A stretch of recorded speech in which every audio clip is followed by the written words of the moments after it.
Hello tout le monde! Aujourd'hui on se retrouve dans une vidéo sur les dendrobiums de type nobile. Il y a quelques dendrobiums assez courants en jardinerie, il y a ceux qu'on va mettre dans la catégorie nobile. C'est les dendrobiums quand les fleurs poussent directement sur les cannes. Cela c'est ce qu'on appelle les types nobiles. Ensuite vous avez aussi les dendrobiums de type phalaenopsis. On retrouve surtout les dendrobium Sanook chez c'est un fabricant thaïlandais de dendrobium de type phalaenopsis qui s'appelle Sanook. Et c'est surtout eux qui inondent le marché en dendrobium de type phalaenopsis. Donc on dit aussi dendrobium Sanook pour les dendrobiums de type phalaenopsis. Donc ça va être ces dendrobiums où on a une hampe florale qui pousse entre les feuilles du haut des cannes. Des fois il y a une seule hampe, des fois il y en a deux. Euh, de ces dendrobiums là, ça aussi je vais vous en parler. Et sinon, autre dendrobium qui est assez répandu en jardinerie, on va avoir aussi le dendrobium berryoda. Il n'y a qu'un seul cultivar qu'on retrouve en principe en jardinerie, c'est le rose. Ça, c'est un hybride de Kingianum.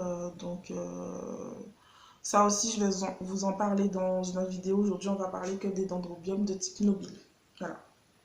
Donc, euh, je trouve jamais qu'une orchidée est difficile de culture. Je n'achète que des hybrides de jardinerie ou de supermarché vraiment exprès parce que je n'ai pas envie de me prendre la tête avec une orchidée qui peut mourir pour un rien en fait.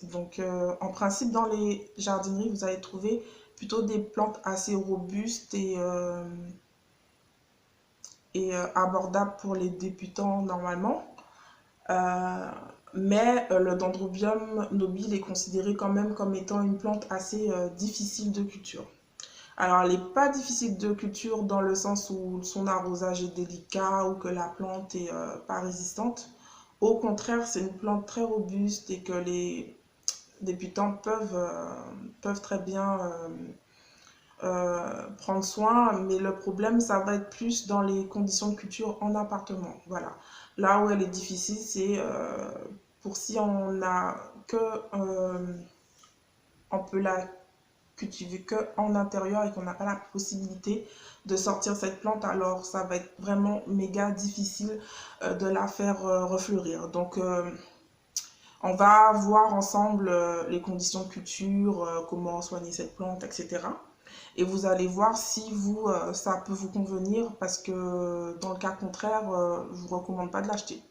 Mais si vous avez ne serait-ce qu'un petit balcon, un petit balconnet ou un rebord de fenêtre pas trop exposé au vent, allez-y. Donc on va parler de l'orchidée et après vous allez voir si c'est quelque chose qui peut vous convenir. Donc voilà.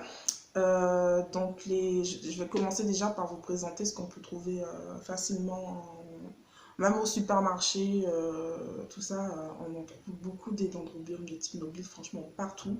Chez le fleuriste, à Ikea, chez Lidl et chez tout, même les petites jardineries du coin et les petits pépiniéristes, et puis chez tous les grands truffaut botaniques et Jardiland, etc., vous allez toujours trouver un petit dendrobium nobile dans un coin. Là, parce qu'avec les phalaenopsis, je crois que c'est l'orchidée la plus vendue, la plus commercialisée, vraiment. C'est-à-dire que, par exemple, pour Ikea, à une époque, ils vendaient des orchidées très variées. C'est-à-dire qu'ils avaient des Paphiopedilum à une époque, des Cymbidium, ils avaient toutes sortes de Cambria dans, les, euh, dans le lot qu'ils appelaient Orchidacées. Et puis, au fil du temps, ils ont enlevé les Cymbidium. Après, ils ont enlevé les Cambria. Les Paphiopedilum aussi sont parmi les premiers à avoir été enlevés. Et après, au final, il restait que des dendrobiums nobiles. Non, il restait quand même un peu de phalaenopsis. Et puis les phalaenopsis sont partis et les derniers qui sont restés, c'était vraiment les dendrobiums nobiles dans les orchidacées à 9,99 €.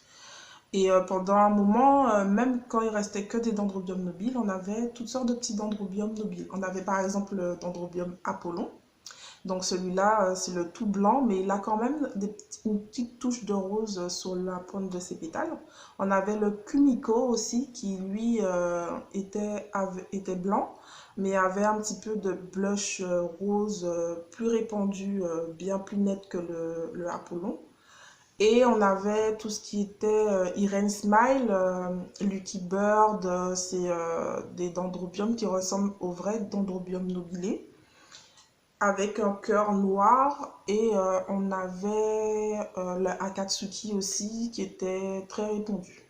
Et même dans cette variété de dendrobium nobile, ils ont commencé aussi à enlever des choses. Donc ils ont enlevé les Irene Smile et les Kumiko pour ne garder que une grosse quantité de Apollon et très peu de Akatsuki.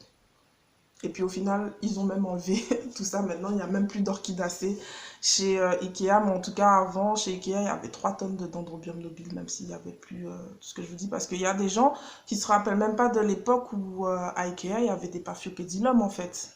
Il y avait des Miltonia, il y avait des Miltoniopsis, des Nelly Isler, tout ça avant. Il y avait toutes sortes de cambrias bien variés. Mais au fil du temps, je pense qu'il y a eu un moment où il y a eu une folie des orchidées, donc ils ont proposé beaucoup de choses. Et au fil du temps, peut-être la folie des orchidées chez les particuliers a commencé à retomber. On trouve plus tout ça. En tout cas, à Lidl, ils continuent encore à proposer toutes ces orchidées et surtout, des fois, il y a des arrivages que de dendrobium. Et il y a encore beaucoup de variétés chez Lidl. Il y a toujours beaucoup de choses. Voilà, donc c'est pour ça que j'adore Lidl. Franchement, on dirait une jardinerie, Lidl par moment, parce que franchement, il y a un pépiniériste près de chez moi, ils font pas autant de choses, voilà, que Lidl. Voilà. Et même des fois, je me pointe à Truffaut, il n'y a pas autant de choses que Lidl quand Lidl fait un bon arrivage de cambriat. Je trouve pas autant de variétés, même chez Truffaut, même chez Jardiland. Donc c'est pour ça que j'adore Lidl. Une meuf qui adore les orchidées et qui vous parle de Lidl tout le temps comme si c'était une référence pour elle, quoi. Voilà. Bref, ne nous éloignons pas du sujet du jour. On va parler des dendrobiums. Donc, les dendrobiums, au niveau de la chaleur, on va dire que les dendrobiums nobiles sont pas compliquées. Elles s'adaptent vraiment bien aux températures extérieures. Mais comme je vous l'avais déjà dit dans une de mes vidéos sur comment faire refleurir les orchidées, ben justement, elles aiment bien elles vont très bien être dans des températures d'appartement, mais c'est l'une des orchidées qui est la plus exigeante en matière de variation de température entre les saisons.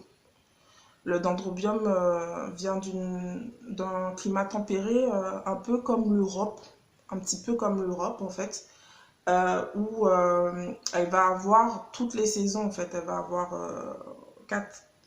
enfin on va dire 2 saisons en fait, mais comme les choses arrivent progressivement, il faut qu'elle passe du très chaud au très froid en fait. Le dendrobium nobile pour qu'elle puisse savoir dans quel cycle elle est pour pousser ou plutôt pour après fleurir. Et si elle reste dans des températures trop constantes, elle va très bien pousser à la maison, elle va très bien croître, mais la floraison va être vraiment très difficile si on ne peut pas la sortir dehors en fait pour la faire profiter des variations de température à l'extérieur en fait. Là où on va pas du tout... voilà, j'essaie de m'expliquer. Et là aussi où elle va être très exigeante, ça va être aussi au niveau de la lumière. C'est une orchidée qui a besoin de beaucoup de lumière pour fleurir. Alors que le moment justement où elle a besoin du plus de lumière, c'est justement quand il fait froid. Elle aime le froid, mais un froid lumineux et sec. Donc c'est ce qu'il faut pouvoir lui offrir à une certaine période de l'année. Donc, je vais vous expliquer à peu près comment, au niveau des températures, je fais moi pour les faire refleurir. D'ailleurs, je vais vous les montrer de près tout à l'heure. Elles sont toutes en train de faire des floraisons, les dendrobiums nobiles que je suis en train de vous présenter là. Donc, je vais vous donner ma recette pour que, à cette période de l'année où nous sommes, tous vos dendrobiums nobiles soient en bouton. Alors, voilà. Vers le milieu du printemps, il faut sortir les dendrobium nobiles dehors et du coup les laisser dehors jusqu'à la mi-octobre, voire fin octobre. Et à ce moment-là, surtout vers le milieu du printemps, on va beaucoup les arroser. Donc tous les 10, enfin, beaucoup les arroser. Il faudra les arroser pour celles qui sont dans des pots de 12 centimètres tous les 10 jours. Voilà, parce que même si il commence à faire chaud, mais il ne fait pas encore si chaud que ça au milieu du mois par exemple, d'avril, quoi. Donc, ça va être un arrosage tous les 10 jours. Et après, en été, là, il va falloir beaucoup rapprocher les arrosages. C'est-à-dire que bon, s'il fait normalement chaud, c'est-à-dire autour des 25 degrés par là, on va les arroser 25-30 degrés, on va les arroser tous les 5 jours à peu près. Mais si on est dans une période de grosse canicule où on avoisine les 40 degrés, et ça arrive de plus en plus chaque été maintenant, pour des grosses canicules comme ça, là, on va arroser vraiment tous les 3 jours. Parce que du début du printemps à la fin de l'été, c'est vraiment une période de croissance des, des dendrobiums et elles vont beaucoup pomper d'eau à ce moment-là. Et en plus, avec la chaleur, l'eau va s'évaporer un petit peu trop vite. Donc, il va falloir être très régulier dans les arrosages et vraiment les rapprocher en fonction de la chaleur qu'il fait. Et sans compter que si vous les cultivez vraiment en extérieur, comme je vous dis, le fait même d'être en extérieur va faire l'eau s'évaporer beaucoup plus rapidement qu'à l'intérieur d'une maison. Donc vous allez peut-être vous retrouver à devoir les arroser par bain. Tous les 3 jours, leur donner des bains de 10 minutes comme ça et ensuite égoutter la plante et la laisser dehors. Maintenant, à partir du mois de septembre, ah oui, je vais vous parler de ça après. À partir du mois de septembre, là, il va commencer à faire frais et c'est vraiment très intéressant pour les orchidées qui commencent à faire que les températures commencent à descendre dès le mois de septembre. C'est génial pour les dendrobium nobiles, mais parfois ça n'arrive pas. On a, à cause toujours du réchauffement climatique, des étés indiens qui se prolongent et l'été est vraiment intense. Des fois, même à la fin du mois de septembre, on est encore dans des bonnes chaleurs dehors. Donc, même si avant on préconisait dès le mois de septembre la baisse de température, mais c'est pas de votre faute, c'est pas vous qui contrôlez la météo. Des fois, ça arrive plus tard dans l'année. Voilà.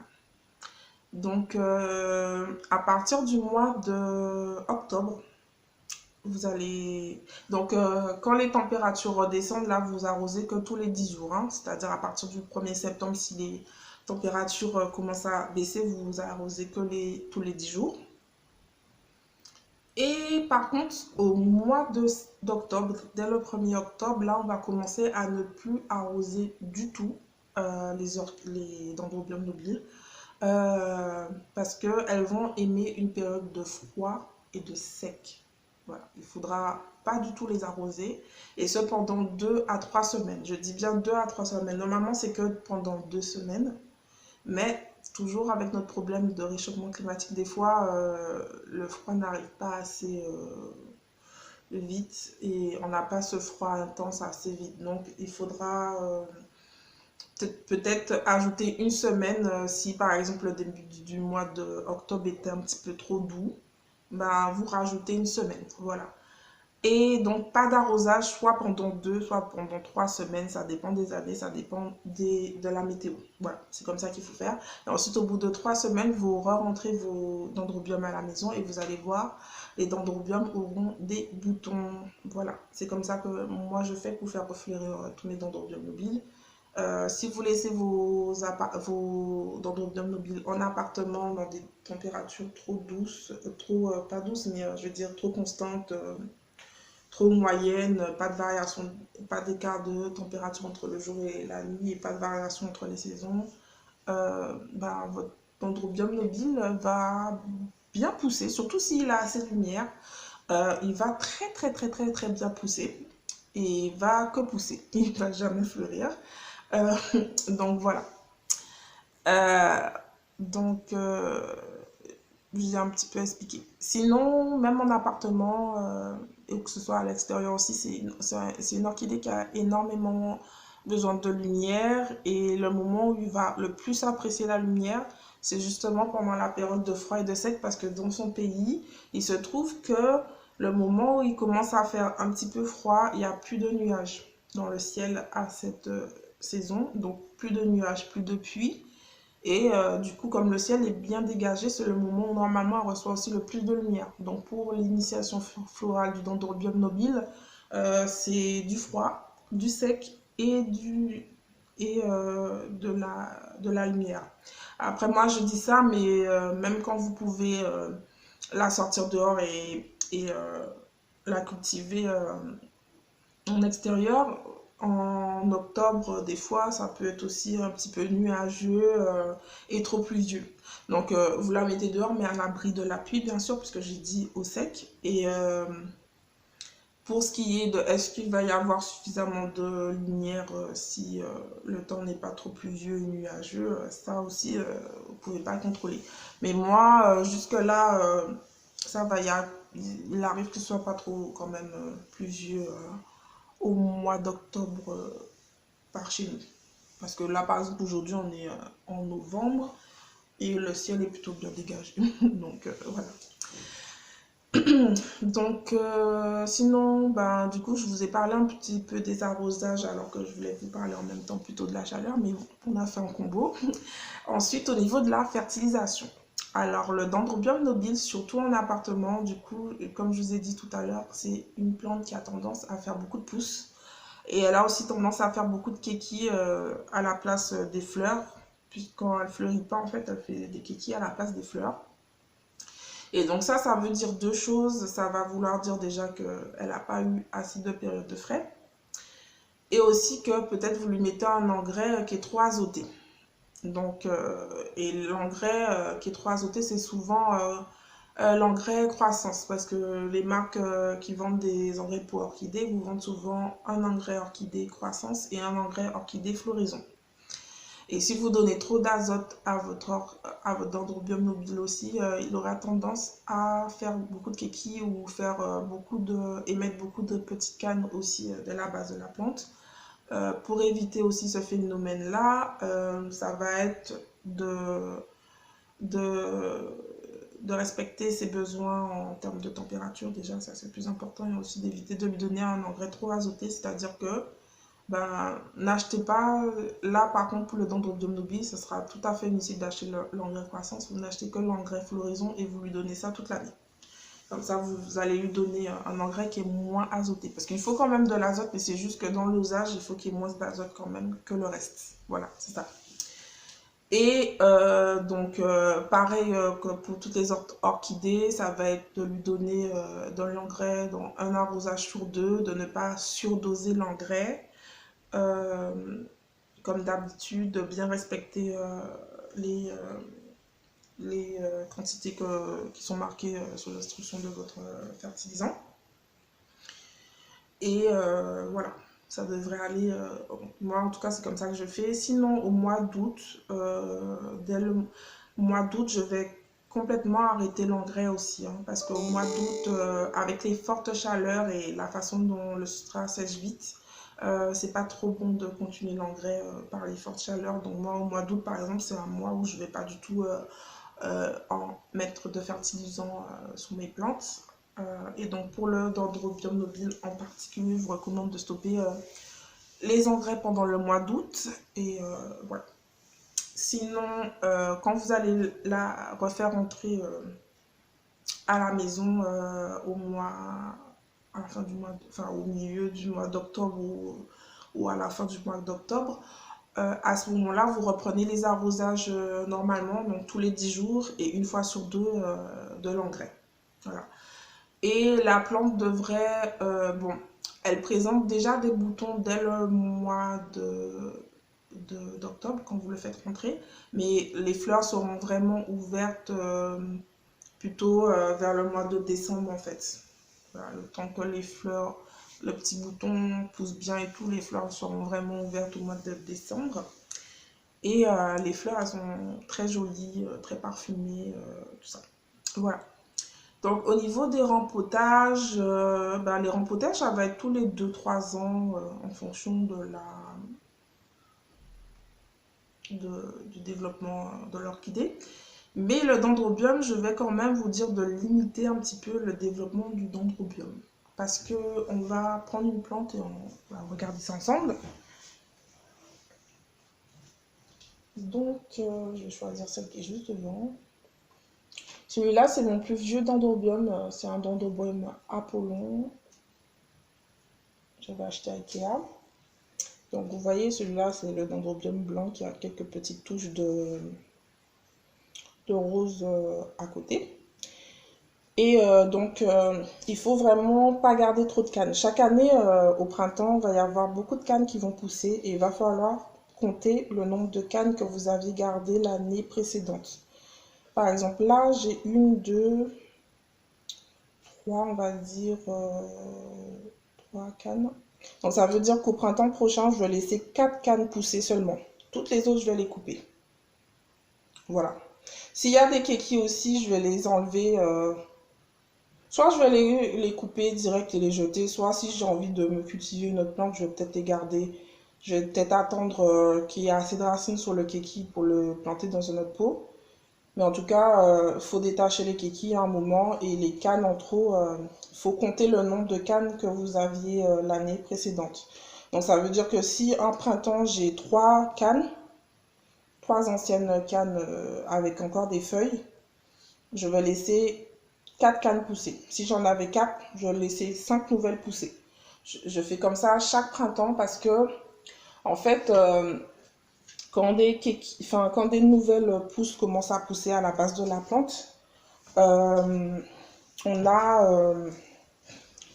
elle n'a pas encore de racines, donc ça va vraiment être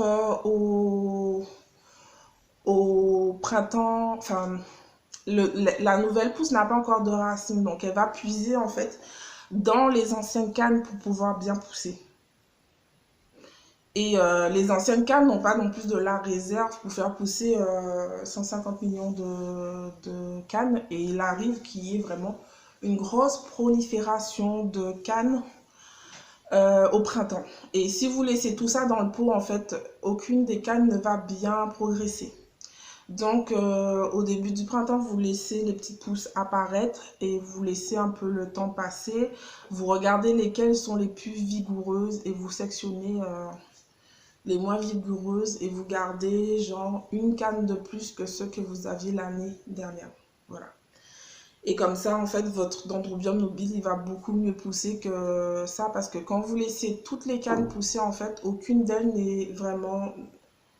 va vraiment bien pousser. Et surtout, les cannes, en plus, le truc, c'est que il vaut mieux que les nouvelles cannes soient plus grandes que celles de l'année dernière. Donc, et ça, vous n'allez pas réussir à le faire si vous aviez laissé beaucoup trop de cannes en fait, dans le pot. Donc, les dendrobiums mobiles, il faut vraiment gérer la population de cannes. Et même en ayant sectionné des cannes et tout, ça va vite devenir aussi une très grosse orchidée. Alors dans ce cas-là, quand elle va devenir très très grosse, je vous conseille aussi de la diviser tout simplement, hein, de supprimer les plus anciennes cannes. Après, vous savez, les dendrobiums, c'est aussi des orchidées, on va dire, semi-caduques parce que les anciennes cannes perdent leurs feuilles à un moment. Mais à ce moment-là, c'est pas parce qu'elles ont perdu leurs cannes qu'il faut sectionner non plus ces cannes-là. Ça va vraiment être les cannes qui sont complètement secs. Moi, j'en ai pas là à vous montrer, mais à un moment, le dendrobium, ces cannes perdent leurs feuilles et commencent à se rider comme ça. Mais là, ceux-là, ils sont encore verts. Ça, c'était mes premières cannes, elles sont encore vertes.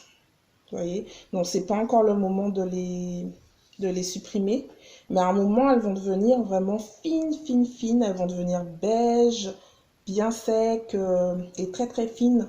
Et elles vont en fait complètement sécher. Ça voudra dire que vraiment les nouvelles cannes auront vraiment pris toute l'énergie, tous les nutriments qui étaient dans les anciennes. Et à ce moment-là aussi, au printemps, c'est le moment de supprimer toutes ces anciennes cannes qui sont bien secs.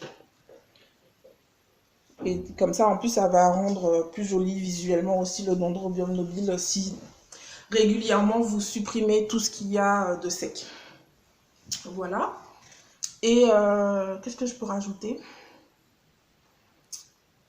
au niveau des rempotages, ben voilà. Et si vous voulez savoir au niveau du substrat d'orchidée pour phalaenopsie, c'est-à-dire un- une écorce de pin de granulométrie plutôt moyenne, c'est parfait pour le dendrobium et il n'y a rien d'autre à ajouter pour le dendrobium nobile. Moi en ce moment j'aime bien faire mes petits mélanges d'orchidées en potage moi-même, soit je mets de la mousse, de la sphène, des billes d'argile, de la perlite ou quoi. Ou j'ai tous ces petits substrats à droite à gauche et je pioche à droite à gauche pour faire mes petits mélanges. Mais pour le dendrobium nobile, j'ai même pas un mélange particulier à vous proposer. Franchement, juste de l'écorce de pin de granulométrie moyenne du style Horchata Power par exemple. C'est suffisant, il n'y a vraiment pas besoin d'autre chose. L'orchidée pousse très bien. Après, moi, j'aime bien cultiver mes plantes dans des pots ajourés. Donc, si vous voulez, faites des trous dans les pots, comme ça augmente l'aération autour des racines. Voilà quoi, moi j'ai rien d'autre à ajouter au niveau du rempotage. C'est tous les 2-3 ans quand la plante commence à devenir à l'étroit dans son pot, là, il va falloir rempoter. Les racines ne sont pas spécialement fragiles, moi, elles poussent plutôt très très bien, même beaucoup beaucoup. Donc là, je vais vous montrer celui-là. J'avais mis un peu de billes d'argile quand même dedans, mais ça, c'était parce qu'en fait, j'avais pas beaucoup d'écorce de pain. Des fois, quand j'ai pas assez d'écorce de pain pour remplir un pot, je mélange un petit peu avec des billes d'argile juste pour truquer, mais sinon, c'est pas utile du tout. Hein. Les billes d'argile, c'était vraiment pour économiser l'écorce de pain. Sinon, à travers le pot, vous pouvez voir, il y a vraiment beaucoup de racines qui pousseraient bien. Et pour le coup, maintenant, je vais vous montrer les floraisons. Donc là, celui-là, il vient d'ouvrir ses boutons un petit peu en avance. Mais il a encore des boutons partout qui arrivent. Celui-là, c'est mon Stardust Xiaomi. Je ne vous ai pas parlé de tous les types dendrobiums qui existent. Il y a les dendrobiums de type nobile qu'on appelle Stardust. Ils ont des fleurs un petit peu en forme d'étoile. Quand vous voyez ça, c'est des Stardust. Donc il y a le Stardust Xiaomi qui est un peu jaune orangé. Et le Firebird qui est encore plus joli comme dendrobium de type nobile. Qu'on trouve beaucoup aussi en jardinerie. Celui-là, je l'ai acheté à Lidl. Et comme vous pouvez le voir, quand je l'ai fait rentrer à la maison, il avait beaucoup de boutons. Cette canne-là aussi, elle a des boutons partout. Je ne sais pas si je filme bien. Mais elle a des boutons partout. Là, bon, les 3 cannes-là qui sont là ont des boutons. J'avais sectionné beaucoup de cannes sur celle-là parce que les Stardust, par contre, ceux-là, ils font un paquet de cannes. Donc, j'avais beaucoup sectionné des cannes. J'avais beaucoup sectionné, du coup, voilà, elles ont bien poussé, elles ont bien fleuri. Là, derrière, il y a le Akatsuki, je ne vais pas aller le chercher, il est aussi en fleurs. Et celui-là, c'est un Lucky Bird ou un Irene Smile, je ne connais pas vraiment son nom. Je l'ai acheté au mois de septembre à Lidl, et donc il n'est pas en fleurs parce que je ne l'ai pas fait sortir. Parce que comme je l'ai rempoté à l'achat, souvent à Lidl, c'est dans un substrat un peu terreux. Donc moi, je l'ai rempoté et j'ai j'ai pas voulu le sortir dehors parce que je préférais qu'il fasse des racines. Donc pour qu'il fasse des racines, ben c'est mieux de les mettre dans des températures de 22 degrés par là, forte humidité et lumière pour pouvoir plutôt favoriser un redépart racinaire. Voilà. Donc je pense que j'ai tout dit au niveau des dendrobiums de type nobile. Voici ses particularités. Si vous ne pouvez pas les sortir dehors, si vous avez une mauvaise luminosité, même en intérieur, parce qu'il y a des mois aussi où il va être en intérieur en hiver, par exemple. À partir de la fin du mois d'octobre jusqu'au milieu du mois d'avril, il va être en intérieur. Donc, il faudra beaucoup de lumière. Donc, une belle exposition sud et les autres expositions, voire à mettre des éclairages horticoles. Moi, je mets des éclairages horticoles, même avec une exposition sud en hiver, parce que c'est vraiment une plante qui est très gourmande en lumière. Voilà. Sinon, si vous arrosez, si vous la cultivez que en intérieur, et ben, faudra l'arroser que tous les 10 jours. Parce que faut pas trop l'arroser dans des températures moyennes, on va dire. Donc en intérieur, ce sera tous les 10 jours. En hiver, tous les 14 jours. Et en été, tous les 7 jours. Voilà. Si vous cultivez que en intérieur. Voilà. Sinon, je vous ai aussi dit comment la traiter quand vous la cultivez en extérieur. Donc voilà, ce sera tout pour le dendrobium de type nobile. Si vous voulez que je vous parle d'un type de plante en particulier, n'hésitez pas à me demander en commentaire. Si j'ai oublié de dire quelque chose sur le dendrobium nobile, si vous avez quelque chose à corriger ou à ajouter, n'hésitez pas à le faire en commentaire. Moi, je veux toujours apprendre et je ne sais pas tout. Donc voilà, je ne suis pas une professionnelle du tout des plantes. C'est des choses que j'apprends au fur et à mesure. Et voilà. Vous pouvez aussi me suivre sur Instagram. Je vous partage toujours des photos de mes floraisons, de mes orchidées, etc. Je donne même des conseils aussi là-bas. Vous pouvez m'envoyer des messages privés, des mails, etc. Si vous avez une question à me poser, tout ça, je vous répondrai avec plaisir. Et voilà, à bientôt. Bye bye.